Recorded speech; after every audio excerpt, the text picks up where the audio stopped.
Hi everyone, this is a quick video just showing the basic guides and the basic functions of the Android system that I bought, which took around like 3 days delivery. Easy installation, not that hard. I did make a video before, a detailed video, but unfortunately the sound didn't get recorded and I kind of deleted the video before realizing that.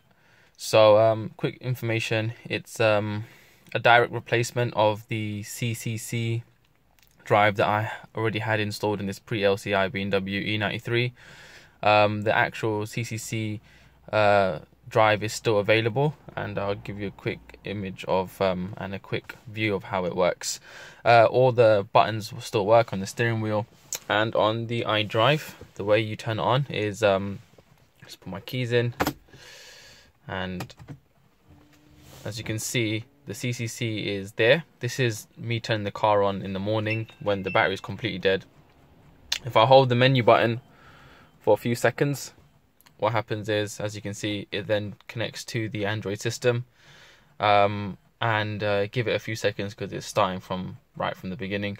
The times when you come back in the car after turning off for like less than half an hour or so, it turns on pretty quick. Like, for example, going to the shops and coming back because the battery in the car is still working.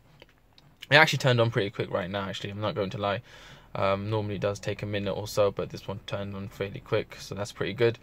Basic functions you have are music, Bluetooth, navigation, DVD, original car, browser, DVR, video setting, dashboard, phone link, and apps. Apps is basically standard Android apps. And if you go back to the menu, phone link is mirroring your phone. Dashboard is an app where what it does, it reads some of the data, live data on the car. For example, on the right hand side you've got the revs, on the left hand side you've got the speed, only in kilometers per hour, you can't change it to miles per hour. And on the bottom you've got some other different options. It shows you how much petrol and how much fuel you've got, the temperature of the car, or the handbrake if it's on, and the seatbelt sign. If I go out of that and go back to the settings, that's normal settings for the Android. You got the navigation settings, language, time, audio, system, more settings.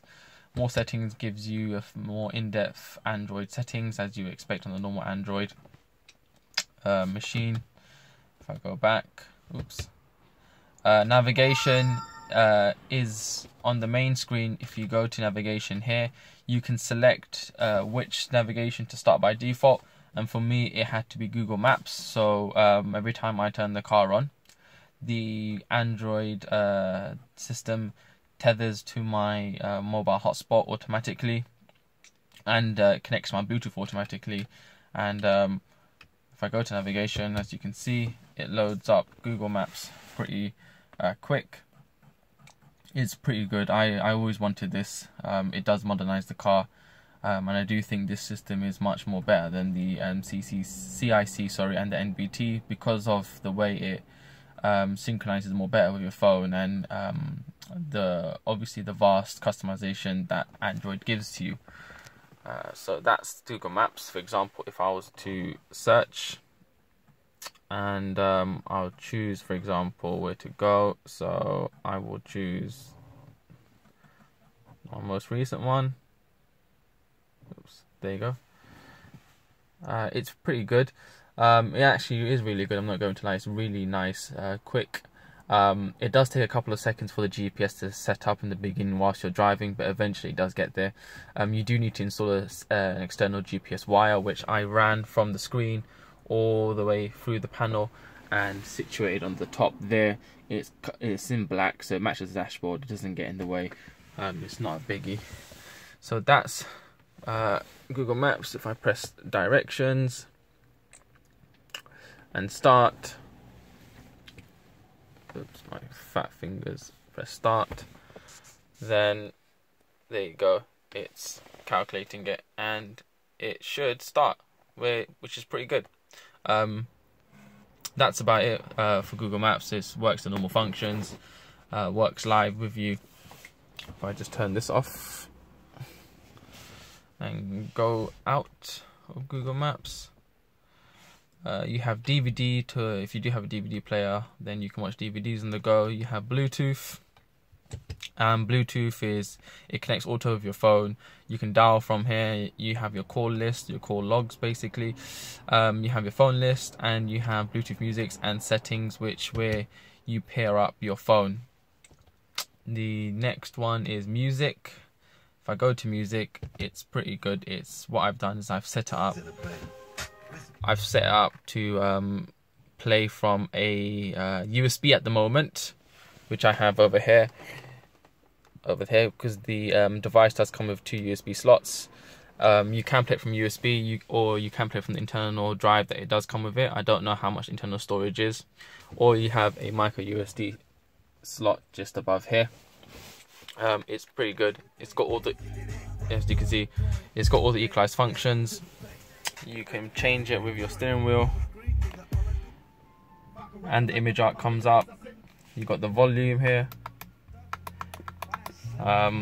So one thing really good is that it straight away works with your basic functions on your steering wheel. Turn that off. Go back. This does have the capability of installing a rear view dash cam in the car. Sorry, a rear view parking camera in the car. So what happens is, when you put the car in, if I turn the car on, if you put the car in reverse, the screen changes, and your parking sensors come on, which is good on the side, and the screen changes to where the rear view camera would be. So if you did have it, it would turn on automatically, and this the lines also automatically guides based on turning your steering wheel, as you can see. I don't want a rear view camera, so I'm more for me it's more better just to have my parking sensors still available to look at. One thing I noticed is that when you're listening to music or watching a video and then you're reversing, this turns on. It overrides your music and your videos. Some people might not like that. Some people probably do for safety reasons. I don't prefer it. So when I put it in reverse and this comes up and it cuts my music off, I just press the menu button on the iDrive straight away, and then it goes back to the music. So that's not a problem. What else? Let me just turn the car off. Go back to the menu. So we've got Bluetooth, navigation, done that, DVD. Original car goes back to the CCC drive that I had installed, which is very good because it allows me to go back to the settings, the important settings that I normally use when setting up the car, for example, the tire pressure monitoring system and other functions in the car. If I go back to the iDrive, we've gone DVR, settings, yep, dashboard, phone link, apps. For me, overall, I think this is very well worth it. It was half the price compared to a CIC upgrade, and more than half, obviously, for an MBT. It was very easy to install. It did take me 4 hours, but then again, I was being more cautious doing the initial installation.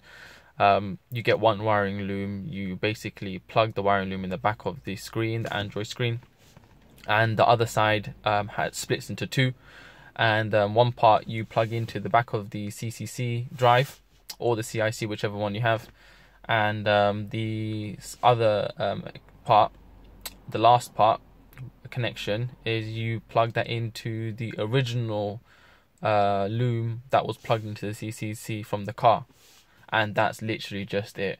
There is one wire you have to swap over from the original wiring loom to the new one. It's very easy. It just you push down on it and it pulls out and you slot it in the new one. That's it. On the back of the iDrive screen, you have options to connect two USB slots, and where the antenna comes from for the GPS, and that's also where you can wire in your reverse camera. For this setup, I do use a Bluetooth ear mouse, which I bought off eBay. It's very good. It's like £6-7, and it allows me to, as you can see, if you see the mouse on the screen, it moves very well, and it helps me, having to use the car, the system whilst driving properly, without having, it allows me to use the system without having to go close to the screen, and the keyboard is very effective. So I would recommend picking one of these up. It's dirt cheap, and it will help you out a lot.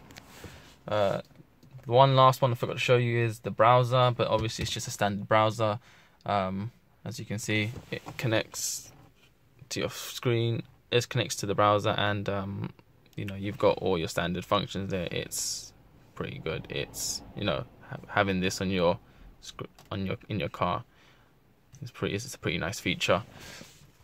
That's about it. Would I recommend this to someone? I definitely would. If you do have a CCC drive, this definitely does upgrade your car, and it just weirdly makes your driving experience more better because of the functionalities that it gives you.